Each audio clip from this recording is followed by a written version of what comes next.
लोकसभा चुनावों की सुगबुगाहट अब सुनाई दे रही है। वो चर्चाएं, वो हलचल अब राजसमंद तक पहुंच चुकी है। राजसमंद में भी आज कांग्रेस एकजुट होकर अब उस मंथन की तरफ बढ़ चली है जहां से लोकसभा के लिए एक प्रत्याशी निकाला जाना है।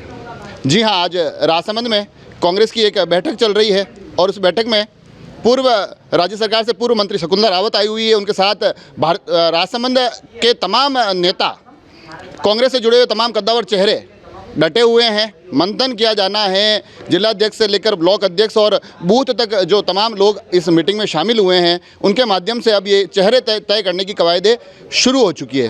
हालांकि राजसमंद लोकसभा क्षेत्र को अगर हम देखें तो काफ़ी मुश्किल क्षेत्र कांग्रेस के लिए रहा है। जिस प्रकार लगातार राजसमंद लोकसभा क्षेत्र में भारतीय जनता पार्टी बड़े मार्जिन से जीतती आई है, ऐसे में इतनी आसान राह यहाँ कांग्रेस की होने वाली है नहीं।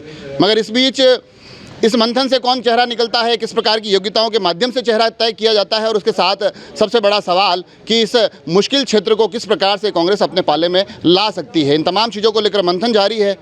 और हमने भी शकुंतला रावत जी से बात करने की कोशिश की है, उनसे जानने की कोशिश की कि आखिर रोड मैप कैसा क्या होने वाला है। आज सबसे पहले तो मैं हमारे महात्मा गांधी जी को श्रद्धांजलि अर्पित करती हूँ और राजसमंद ज़िले की मैं प्रभारी बनी। हमारे राष्ट्रीय नेतृत्व का मैं आभार व्यक्त करती हूँ कि मुझे यहाँ पर प्रभारी बनाकर भेजा लोकसभा चुनाव के लिए। और लोकसभा चुनाव के लिए आज ज़िला हेडक्वार्टर पर मीटिंग रखेंगे और ज़िला हेडक्वार्टर पर मीटिंग रखने के बाद में हम प्रत्येक विधानसभा वाइज दोनों ब्लॉक अध्यक्षों को बुला करके और भी जो जनप्रतिनिधि हैं, प्रधान है, सरपंच है, ex MLA, x MP, present MLA, MP जो भी हैं, सभी की राय ली जाएगी। और जो अपनी जनप्रतिनिधि नहीं है तो भी अगर आम व्यक्ति है वो भी अपनी राय देगा कि कांग्रेस पार्टी से किसको टिकट देना चाहिए, वो विजयी यहाँ से हो सकता है। हम सर्वे करके हमारे प्रदेश अध्यक्ष महोदय और राष्ट्रीय अध्यक्ष महोदय को सौंपेंगे। इसलिए आज हम यहाँ राजसमंद में आए। मैम, कार्यकर्ता में कहीं ना कहीं कमजोरी कांग्रेस में दिखाई दे रही है और राजसमंद में तो बहुत ज़्यादा, तो इसको किस तरह पूरा करने की कोशिश करेंगे? कमजोरी कहीं भी दिखाई नहीं देती। ये समय और वक्त होता है कि भाई किस तरीके से पार्टी अगर हार गई तो इसका मतलब ये नहीं है कि कमज़ोर है कार्यकर्ता। कार्यकर्ताओं में बहुत जोश है और कार्यकर्ता आप देखेंगे कि अभी एमपी का जब चुनाव होगा तो बड़े जोश के साथ चुनाव लड़ेगा। एक तरफ राहुल गांधी जी की न्याय यात्रा चल रही है, एक तरफ आपके इंडिया अलायंस के गठबंधन जो पार्टियां छोड़ के जा रही है, उस पर क्या कहना है?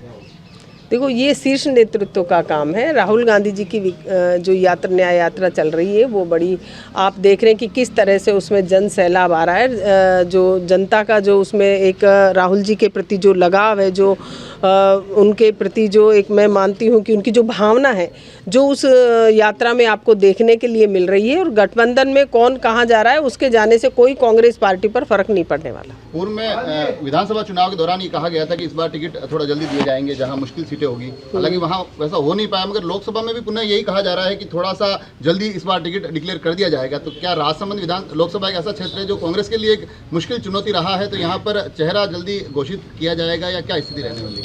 हर चुनाव ही चुनौती होता है, लेकिन ये जरूरी नहीं है कि कोई जल्दी डिक्लेयर टिकट कर दे तो वह चुनाव आसान हो सकता है, क्योंकि चुनाव नाम ही उसका चुनाव है। तो वो चुनाव तो सारे ही एक जोरदारी से चुनाव को लड़ना पड़ता है और ऐसा कुछ नहीं है कि जल्दी डिक्लेयर करें। ये तो पार्टी का जो शीर्ष नेतृत्व का हमारा निर्णय होगा, उसी तरीके से निर्णय किया जाएगा। तो ये तो शकुंतला जी रावत जो कि बता रहे थे कि राजसमंद के लिए हम तैयारी शुरू कर रहे हैं, उम्मीद भी जता रहे हैं कि इस बार चुनाव परिणाम हमारे पक्ष में आएंगे। मगर सिर्फ राजसमंद ही नहीं बल्कि अगर राजस्थान की बात करें तो लगातार 25 में से 25 सीटें भारतीय जनता पार्टी के खाते में जाती दिखाई दी है। कमोवेश ऐसी ही तैयारी, ऐसे ही दावे भारतीय जनता पार्टी पुनः दोहरा रही है। कांग्रेस इस बार कोशिश कर रही है कि इन दावों से इतर कहीं अपने लिए कुछ गुंजाइश निकाल सके और उन गुंजाइशों के दौर में, इन चुनाव परिणामों को अपने पाले में लाने के दौर में राजसमंद का क्या परिणाम रहता है, ये देखने वाली बात होगी। हालांकि कुछ चेहरे यहाँ दिखाई दे रहे हैं, कुछ नारों के माध्यम से, अपनी आवाज़ के माध्यम से अपने आप को दावेदार बताने की भी कवायद चल रही है। अब ये चेहरे कितने कारगर होते हैं ये भी देखने वाली बात होगी। आप सभी लोग जुड़े रहे राजसमंद एक्सप्रेस से। धन्यवाद।